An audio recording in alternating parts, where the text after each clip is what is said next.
Welcome to Australia, the extra large island surrounded by oceans who, oh, by the way, happen to do some really awful things to their First Nations people. We live in a conspiracy of silence or a culture of forgetfulness. I've already talked about some of the awful things that happened in this place, but hey, there's more. Because the stolen generation occurred, and maybe you've heard of it, maybe you haven't, but hundreds of thousands of children were stolen from their families, from their country. They had all of their attachment figures disconnected in a single swoop of a hand.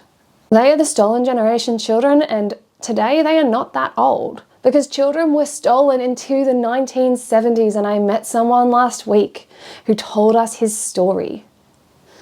He told us of how he was taken from his mother's arms and his mother had been taken from her mother's arms. Multiple generations of children stolen, but not just stolen from their families, stolen from their country, who is much a part of them as their own families are. This disconnection from family and country, this loss of identity and language is awful. And the things it has done to people like this, the intergenerational trauma that is felt, is earth-shattering. Yet we don't talk about it very often. We almost don't talk about it at all. Our kids don't learn very much about it and they don't understand the cultural implications of it. No one teaches them about it. Do you know the cultural implications of having your family taken from you?